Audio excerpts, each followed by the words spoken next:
President Trump has a burning energy to bring America back. He's got a plan to do it laid out in the phases to unlock the potential throughout various sectors of our economy. He's got a track record of doing that. I think he made the case successfully tonight that he's the person who can marshal the resources and the energy to ensure that the American economy is prosperous and fulfilled again.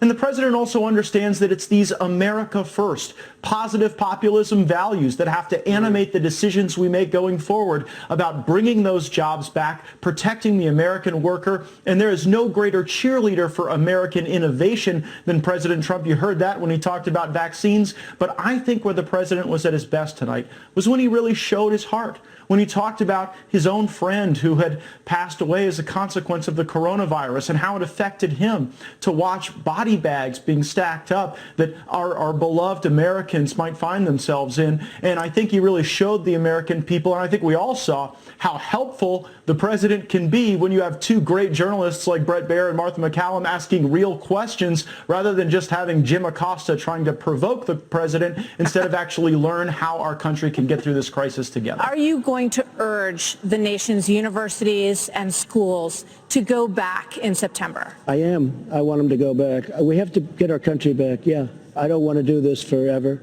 I watched a very good governor, former governor of Indiana, he preceded Mike Pence, good governor, and he's the head of Purdue. It's a great school.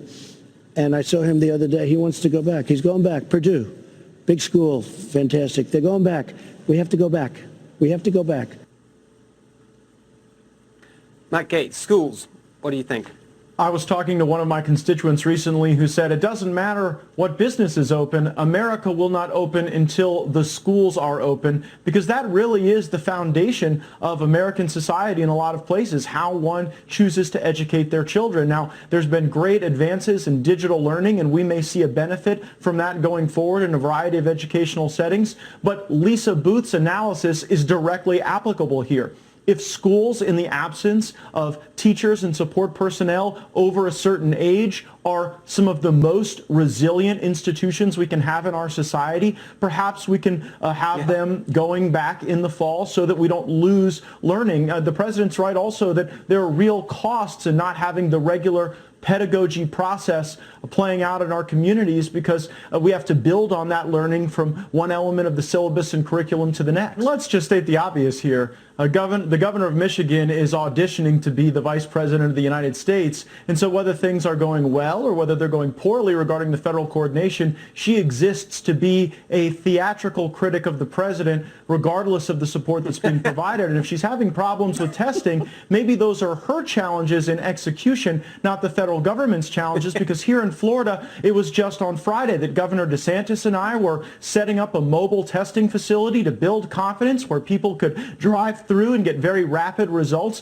We're working with the private sector, so in those frontline industries, people are able to know that when they go into a restaurant or maybe even a retail establishment, that they're dealing with employees who have high health standards and who are safe. And I think that allowing the states to be the laboratories of those innovations and really push forward with ways to build that confidence ultimately will restore our economy more quickly. And I'm sorry if they just haven't thawed out the answers in Michigan quite yet. We're doing pretty well in Florida. We now know that China lied about how this virus is transmitted. We know they lied about their case numbers, and we know they sent faulty equipment to other countries suffering from the pandemic. What we don't know yet is how do we hold them accountable for the damage they caused? Matt Gaetz and I talked about this on Deep Dive on Fox Nation a couple of weeks ago, and in fact you can catch us again on Deep Dive tomorrow on Fox Nation. Just go to foxnation.com and sign up to see that conversation. But right here, let's talk about a specific mechanism that you mentioned then, Matt Gaetz, for how we actually try and get China to pay for what they've done. Tonight, President Trump brilliantly pointed out that the reason China was in the position to be able to do this to us is because Republicans and Democrats in years past have surrendered our sovereignty to groups like the WTO. They have in turn caved to China, and now we are in this position where they built up their economy at the expense of American workers. So and by the way, President Trump now is ratcheting up the pressure. You saw when I raised the issue of the Wuhan Institute of Virology, he pulled their funding. Yeah. You see, he explained the position on trade and how we've actually started to confront China on trade in an effective way.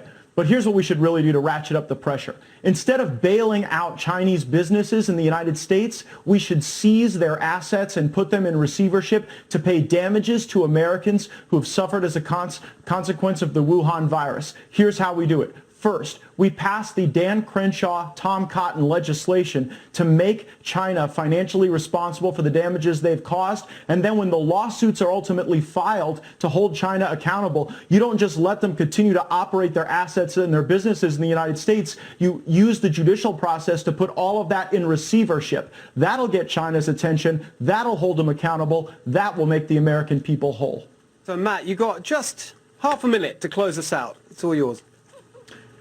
I can't believe Mika was asking Joe Biden to find Tara Reade's records. It looked like Joe Biden wouldn't be able to find his own shoes if you asked him to. But how about Joe Biden's friends over at the New York Times?